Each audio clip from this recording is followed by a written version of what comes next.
Hello दोस्तों, कैसे हैं सब। मेरा नाम है हिमांशु और मैं स्वागत करता हूं आप सबका आपके अपने चैनल कॉमिक वर्ल्ड पर। तो चलिए दोस्तों, शुरू करते हैं राज कॉमिक्स में परमाणु सीरीज़ की कॉमिक अंगार का दूसरा और अंतिम भाग। अब तो छक्के छूट गए ब्रायन लारा के अपने सामने खड़े शख्स को देखकर। क्यों मिस्टर, रह गए ना दंग? फट गई आंखें? अब इसी हालत में तुम यमराज के पास पहुंचोगे। ऐसा हो सकता था अंगार, लेकिन अब ऐसा नहीं होगा। परमाणु जो आ पहुंचा है, और आ पहुंची है परलंका भी। ओह, तो तुम दोनों मेरे द्वारा दी गई मौत से बचकर एक बार फिर मेरे रास्ते में आ खड़े हुए हो। कोई बात नहीं, इस बार मैं तुम्हें मौत के ऐसे जाल में फंसाऊंगा जहां से तुम क्या तुम्हारी आत्मा भी नहीं निकल पाएगी। ठाक! परमाणु पर अंगार का वह अप्रत्याशित वार हुआ जिसकी उसे कतई उम्मीद न थी। मेरे ताप से पिघल कर टूट का गिरा वह भारी पंखा तुम्हारे होश जरूर गुम कर देगा परमाणु। था! ठीक सिर पर आ गिरे उस पर भारी पंखे ने परमाणु के होशों को छीन लिया। अब मैं तुम्हें मौत के जाल में फंसाऊंगा। हा हा हा हा। उह, कुछ पलों बाद ही। हा हा हा हा हा। इस कमरे का सारा सामान तुम्हारे इर्द गिर्द इकट्ठा करके मैंने उनमें आग लगा दी है। कुछ ही पलों में तुम दोनों की जिंदा चिता जल कर रह जाएगी। हा हा हा हा। मेरा कसूर क्या है? तो तुम मुझे मारना क्यों चाहते हो? अब अंगार जो ब्रायन लारा की तरफ पलटा तो वह गिड़गिड़ा उठा। धनबाद में मौजूद उस धधकती कोयले की खान के बारे में सोचोगे जिसमें तुम फंस गए थे, तो तुम्हें अपना कसूर अपने आप ही पता चल जाएगा। अचानक ब्रायन लारा की आंखें फैलती चली गई। तो, तुम अंगोरा हो? ठीक पहचाना, एकदम ठीक पहचाना तुमने मुझे लारा। मैं कोयले की खानों में काम करने वाला भाई अंगोरा हूँ, जो मजदूरी करके अपने परिवार के साथ हंसी खुशी से शांति के साथ अपने दिन गुजार रहा था। लेकिन मेरी शांत ज़िंदगी में उस दिन तूफान उठा जब तुम फायर प्रूफ कैप्सूल के अंदर दहकती खान में फंस गए थे। क्योंकि तुम्हारे खान में फंसने के बाद श्रीकांत दुबे ने मुझे लालच दिया कि अगर मैं दूसरे कैप्सूल में बैठकर दहकती खान में जाकर तुम्हें निकाल लाऊं, तो वह मुझे 5 लाख रुपए देगा। अपने परिवार से गरीबी का अभिशाप दूर करने के लिए मैंने उसकी बात मान ली और तुम्हें बचाने के लिए फायर प्रूफ कैप्सूल में बैठकर दहकती आग में उतर गया। मैंने खान में पहुंचकर अपनी जान पर खेल तुम्हें खराब हो चुके कैप्सूल से बाहर निकाला और सही कैप्सूल में बिठा दिया। ब्रायन, जल्दी से तुम उस कैप्सूल में बैठ जाओ, क्योंकि इस ज़बरदस्त अग्नि में हमारी एस्बेस्टस की वजह कुछ ही मिनट साथ देगी। मैं इस जंजीर को इस कैप्सूल से बांध देता हूँ, फिर दोनों ही कैप्सूल एक साथ ऊपर खींच लिए जाएंगे।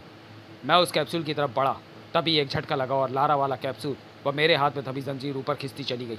ओह धोखा! उस समय मैंने तुमसे बहुत गुहार की थी, सर, ऊपर पहुंचने के बाद इस कैप्सूल का वापस भेज देना ताकि मैं भी ऊपर पहुंच सकूं। मैं मरना नहीं चाहता सर, मुझे ज़रूर बचा लेना। मैं चीखता रहा, मैंने तुम्हें बचाया है सर, मुझे मरने मत देना। तब तक चीखता रहा जब तक आग की भयंकर लपटों ने मेरी आवाज़ न बुझा दी। लेकिन ऊपर पहुंचते ही तुम सब कुछ भूल गए। तुमने और श्रीकांत ने मुझे बचाने का कोई प्रयत्न नहीं किया। मैं उसी खराब कैप्सूल में दहकती खान में ही बंद होकर रह गया। फायर प्रूफ केबिन में जिंदा लाश बनकर रह गया। मैं मौत का इंतज़ार करने के सिवा और कर भी क्या सकता था। लेकिन शायद मेरी तकदीर को कुछ और ही मंजूर था। तभी तो खान के भीषण ताप को वह फायर प्रूफ केबिन जब ज़्यादा दिनों तक नहीं सह पाया और पिघलने लगा। ओह! तब तक पिघलता हुआ फायर प्रूफ फाइबर मुझ पर गिरने लगा। ऐसे में बचाव के लिए चीखने के सिवा मैं कर भी क्या सकता था। आह! लेकिन मेरी वह चीख जल्दी शांत हो गई। लेकिन मैं मरा नहीं। अद्भुत रूप से मैं उस दहकती खान में जिंदा था, अंगार के रूप में। शायद कोयले की गैसों वो ऊपर से लगातार फेंके जा रहे आग बुझाने के द्रव्यों के कारण नियति और प्रकृति ने एक साधारण इंसान को अंगार बना दिया था, जिसके लिए उस खान से निकलना मुश्किल न था। खान से बाहर निकला तो मुझे पता चला कि श्रीकांत दुबे और तुमने मेरे परिवार को 5 लाख क्या 5 पैसे भी नहीं दिए थे। गरीबी और भूख ने मेरे परिवार को ख़त्म कर दिया था। बस उसी समय मैंने प्रण किया कि श्रीकांत दुबे, ब्रायन लारा, तुम्हें अपने किए की सज़ा मिलेगी। अंगार तुम्हें राख बनाकर ही दम लेगा। और फिर मैं तुम दोनों की तलाश में जुट गया। जल्दी मुझे पता चला कि तुम दोनों दिल्ली आ गए हो, तो मैं तुम्हें मौत देने यहाँ आ पहुँचा। तुम मुझे गलत समझ रहे हो। जो किया दुबे ने किया था। मैंने बाहर निकलने के बाद उससे तुम्हें निकालने को कहा था, लेकिन वह नहीं माना। उसने कहा कि तुम अगर खान में ही मर गए तो तुम्हें मिलने वाला 5 लाख रुपया हम रख लेंगे। तुम्हारी ये दलीलें तुम्हें मौत से नहीं बचा सकती लारा। आई! तभी प्रलंका की चीख ने अंगार का ध्यान अपनी तरफ खींचा। अंगार का ध्यान दूसरी तरफ है, मैं बचकर भाग सकता हूँ। हा हा हा हा हा हा। मौत के पास आता देखकर तड़प उठी। हा हा हा हा हा हा। मिले हुए मौके का भरपूर फायदा उठाते हुए लारा खिड़की से निकलकर होटल की मरम्मत के लिए लगाए गए इसका फोल्डिंग की सहायता से नीचे उतरने लगा। इसका फोल्डिंग मतलब पाड़ बांधना। लेकिन अंगार अपने शिकार को इतनी आसानी से बचकर कहाँ जाने दे सकता था। भागने की कोशिश कर रहा है लारा, लेकिन भाग नहीं सकता। इस लोहे की स्काफोल्डिंग पर दौड़ती मौत तेरा पीछा नहीं छोड़ेगी। अंगार ने खिड़की के पास से गुजरते लोहे के स्काफोल्डिंग पर हाथ रख दिया। ऊपर से नीचे तक लोहे का हर पाइप तप कर लाल अंगार होता चला गया और इसी के साथ ब्रायन लारा की जान पर मुसीबतों का दौर शुरू हो गया। आह!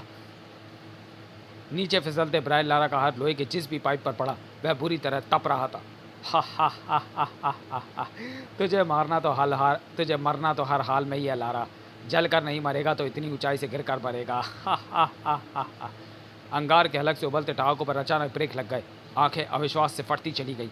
कारण था परमाणु, जिसने मौत की तरफ बढ़ते लारा को अपनी बाहों में संभाल लिया था। परमाणु और प्रियंका। अंगार को अपनी आंखों पर विश्वास नहीं हुआ तो वह एक झटके से पीछे पलटा। कुछ पल पहले तो वे दोनों मौत के इस जाल में फंसे हुए थे, फिर वह बच कैसे गए? तेरे सवालों का जवाब मैं देता हूँ अंगार। जिस समय तू मुझे और प्रियंका को आग में फंसाकर मिस्टर लारा की मौत का तमाशा देखने में व्यस्त था, उस समय आग की गर्मी ने मुझे होश में ला दिया था।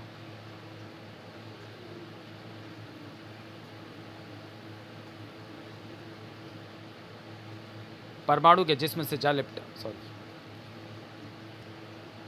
तुमने लारा को तो बचा लिया परमाणु, किंतु खुद को नहीं बचा पाओगे। दिलेरी की हद पार कर दी अंगार ने हवा में उड़ते परमाणु पर छलांग लगाकर परमाणु के जिस्म से जा लिपटा है। अंगार का शरीर और आत्मा दोनों जल रहे हैं परमाणु, वे राख बना देंगे तुझे। ओह, पहले ही चोट का आया मस्तिष्क उस चोट को बर्दाश्त कैसे कर सकता था। फलस्वरूप नीचे को लहराता चला गया परमाणु का जिस्म। ओह, इससे पहले कि मेरा जिस्म धरती से टकरा जाए, मस्तिष्क अंधेरे में डूब जाए, शरीर राख बन जाए, परमाणु छल्लों से करना पड़ेगा यह इंतज़ाम। खोते हुए होश को काबू में रखने के लिए हर न्यूरॉन गतिशील बनाए रखना होगा और उसके लिए चाहिए मस्तिष्क पर ज़बरदस्त कंट्रोल इच्छा शक्ति का। जब परमाणु अंगार से और खुद से लड़ रहा था, न्यूरॉन्स मतलब तंत्रिका कोशिका, तब प्रियंका अंगार के वार का जवाब दिमाग से देने की ठान चुकी थी। अंगारे की तरह दहकते अंगार के जिस्म पर अगर पानी पड़ जाए तो यह बुझ जाएगा।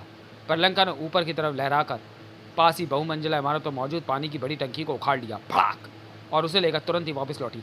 मैं तेरे अंत को अपने साथ लेकर आई हूँ अंगार। ओह, पानी की मोटी धार ने अंगार को बुरी तरह हड़बड़ा दिया। पल भर के लिए अंगार स्वयं को असहाय महसूस करने लगा। प्रियंका द्वारा फेंके गए पानी की वजह से अंगार का जिस्म धड़कना कुछ कम होता जा रहा है। यही मौका है उस पर वार करके उसके होश ठिकाने लगाने का। शाबाश प्रियंका, बहुत दूर की कौड़ी लेकर आई हो तुम। इस पर ऐसे ही पानी डालते रहो और मैं ऐसे ही इसकी धुनाई करता रहूँ। अंगार के लिए वो मुसीबत की घड़ी थी जो जल्दी ही ख़त्म हुई, क्योंकि ओह, पानी ख़त्म हो गया। मुझे और पानी का इंतज़ाम करना होगा।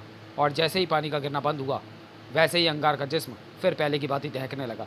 और अब दहकते अंगार को बाजी पलटने में कितनी देर लगनी थी।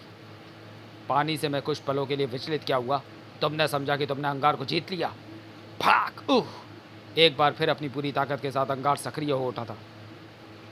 तभी प्रियंका दूसरी टंकी के साथ वापस लौटी। बेवकूफ़ लड़की, और पानी ले आई। तू मुझ पर पानी डाल, मैं तुझे दिखाऊं कि अगर अंगार सावधान हो तो पानी की एक बूंद भी उस तक नहीं पहुंच सकती। प्रियंका ने पूरी की पूरी टंकी ही उलट दी, लेकिन आश्चर्य, हा हा हा हा हा हा। उफ, सचमुच अंगार से ने एक बूंद पानी को भी अपने पास तक नहीं पहुंचने दिया। अपने ताप से उसे हवा में ही वाष्प बनाकर उड़ा दिया। जा लड़की, अंगार को बुझाना चाहती है तो थोड़ा थोड़ा पानी नहीं, पूरी नदी साथ लेकर आ। अंगार के शब्दों ने परमाणु पर जादू सा असर किया। नदी? दूसरे ही क्षण, तुम इसे संभालना प्रियंका, मैं भी आया। उफ, इस भाप में भी कितना ज़बरदस्त ताप है। यदि मेरे हाथ में ये टंकी ना होती तो मेरा जिस्म टंकी की तरह पिघल गया होता। हा हा हा हा हा। तुझे मेरे सामने मरने के लिए छोड़कर परमाणु तुम दबा कर भाग गया। अब वह मेरे सामने कभी वापस नहीं आने वाला। हा हा हा हा हा। ओह, क्या सच में परमाणु मुझे संकट में छोड़कर भाग गया? प्रियंका भी परमाणु को गलत समझ बैठी थी, जबकि परमाणु पास ही एक फायर स्टेशन है, मुझे वहाँ तुरंत ही पहुँचना है। यह परमाणु का अचानक क्या सूझा था? फायर स्टेशन में मौजूद हर कर्मचारी परमाणु को अपने सामने देखकर भौचक्का रह गया था। परमाणु? सुपर हीरो परमाणु है ये तो। हमारे तो भाग्य खुल गए रे, परमाणु हमसे मिलने आया है। सॉरी दोस्तों, मैं फ़िलहाल तुमसे मिलने नहीं बल्कि एक बेहद ज़रूरी काम से आया हूँ। मुझे कई फायर प्रूफ पोशाकें चाहिए। फायर प्रूफ पोशाकें? मगर क्यों? जवाब देने का समय नहीं है दोस्त, मैंने जो कहा वह जल्दी करो, तुरंत ही। ये लो परमाणु, फायर प्रूफ पोशाकें। धन्यवाद। परमाणु ने पोशाकें झपटी और एक के ऊपर एक पहननी शुरू कर दी, और फिर कई पोशाकें अपने शरीर पर फंसाने के बाद, चलता हूँ दोस्तों, अगर ये पोशाकें सही सलामत रही तो इन्हें वापस करने भी आऊँगा। उड़ चला परमाणु। और फिर कुछ क्षणों बाद ही, अंगारों का खेल बहुत खेल लिया तूने अंगार। अब चल मेरे साथ, में तेरे शरीर की क्या तेरी आत्मा तक की आग को ठंडा करता हूँ। वैसे अब तक तो तू समझ ही गया होगा कि तेरे सामने से भागकर मैं क्यों गया था। मेरे शरीर से लिपटी ये फायर प्रूफ पोशाकें इसका जवाब है, और इन्हें पहनने का विचार मेरे दिल में तब आया जब मैंने तुझे अपने हाथों से पकड़कर उड़ने की सोची। अब तू ये भी सोच रहा होगा अंगार कि मैं तुझे इस तरह उड़ाकर कहाँ ले जा रहा हूँ। ये भी बता देता हूँ कि मैं तुझे यमुना नदी में डालने के लिए ले जा रहा हूँ, क्योंकि तूने ही परलंका से कहा था ना कि तेरी आग को ठंडा करने के लिए थोड़े बहुत पानी की नहीं, पूरी नदी की ज़रूरत है। तो तेरे लिए मैं नदी को उठाकर सड़क पर तो ला नहीं सकता था, इसलिए मैंने तुझे उठाकर नदी तक ले जाने का फैसला किया है। अंगार खतरे को तुरंत ही भाग गया। ओह, तो ये है तेरी प्लानिंग, लेकिन मैं तुझे इसमें सफल नहीं होने दूंगा। मैं तुझे यमुना नदी तक पहुंचने से पहले ही जलाकर राख कर दूंगा। अंगार ने झपट कर परमाणु की गर्दन दबोच ली। इसी के साथ परमाणु के चेहरे पर भय नाच उठा। तेरे शरीर पर ढेरों फायर प्रूफ पोशाकें ज़रूर है परमाणु, लेकिन मैंने अपने शरीर का ताप बढ़ाना शुरू कर दिया है, जो इन पोशाकों को जल्दी जला डालेगा, और फिर जला डालेगा तुझे भी। उफ, ये इसने क्या किया सचमुच। उह, फायर प्रूफ पोशाकें अंगार के बढ़ते ताप से जल्दी शुरू हो गई है, लेकिन ये ज़्यादा चिंता का विषय नहीं है, क्योंकि मैं इस समय नदी के एकदम ऊपर हूँ। अब मुझे अंगार को लेकर पानी में डुबकी लगाने में देर नहीं करनी चाहिए। क्लुप। परमाणु ने तेजी से यमुना नदी में डुबकी लगा दी। कुछ ही पलों बाद नदी से बाहर निकले परमाणु की बाहों में बेहोश अंगार झूल रहा था। ये अंगार है परमाणु? हाँ, पानी में अंगार को बुझा दिया है। अब ये केवल बुझा हुआ कोयला बनकर रह गया है, और ये इस रूप में कोई भी गड़बड़ ना करे, इसलिए मैंने इसे बेहोश कर दिया। इसका मतलब अंगार का आतंक समाप्त हुआ? हाँ प्रियंका, आओ इसे सेंट्रल जेल भी छोड़ाएं, जहाँ ये अपने किए की सज़ा भुगतेगा। सेंट्रल जेल की एक विशेष काल कोठरी में होश में आया अंगार क्रोध से फुफकार उठा। अपनी बुद्धि और शक्ति के बल पर आज तो तू अंगार को बुझाकर यहाँ पहुँचाने में सफल हो गया परमाणु, लेकिन ना अंगार इस स्थिति में ज़्यादा दिन तक नहीं रहने वाला। एक न एक दिन मौका पाकर वह ज़रूर दहकेगा और तुझे अपने क्रोध और शरीर की आग से जलाकर राख कर देगा।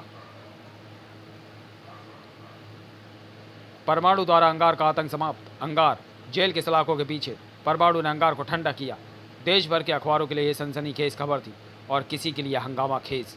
अंगार परमाणु का दुश्मन, इसे ज़्यादा दिन जेल में नहीं रहना चाहिए। समाप्त। तो चलिए दोस्तों, वीडियो को यहीं समाप्त करते हैं और मिलते हैं परमाणु सीरीज़ की अगली कॉमिक्स गुणाकार में। तब तक के लिए धन्यवाद।